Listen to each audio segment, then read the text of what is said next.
Денес кога сите со мислите се насочени кон новата година, многумина размислуваат за нови желби и нови почетоци. Како што луѓето се надеваат на подобро утре, така и спортските екипи кои се на ното од табелата во втората лига, како Вардарскиот Богданци, Борецот Велес и Осоговот Кочани се соочуваат со предизвикот да се издигнат и да донесат нешто позитивно.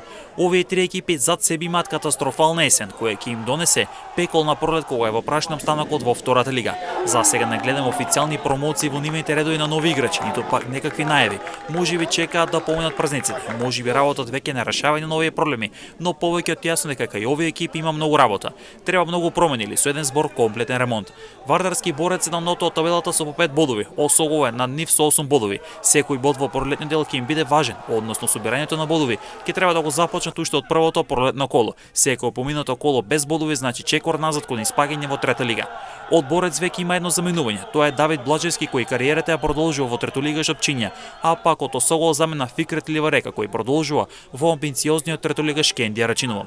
Но според наши информации уште неколку играчи на Осогово веќе размислуваат и бараат нови средини, па во следниот период ќе очекуваме промени тука. Овие три екипи сериозно мора да размислуваат за засилување, но ниту Вардар неготино не е во сјајна ситуација и таму ќе треба квалитетни засилувања кои ќе направат стабилизација и ќе го однесат клубот кон директен опстанок. Во однос на победа таму засега нема најавени заминувања, а тимот ќе се засилува во средниот ред што ќе води кон рано обезбедување на опстанокот, бидејќи Лани и Прилепчине преку бараж да останаа во втората лига. Последните две екипи од втора лига директно испаѓаат во трета лига, а екипата која ќе заврши на 14-тото место ќе игра бараж за опстанок со шампионите од трета лига.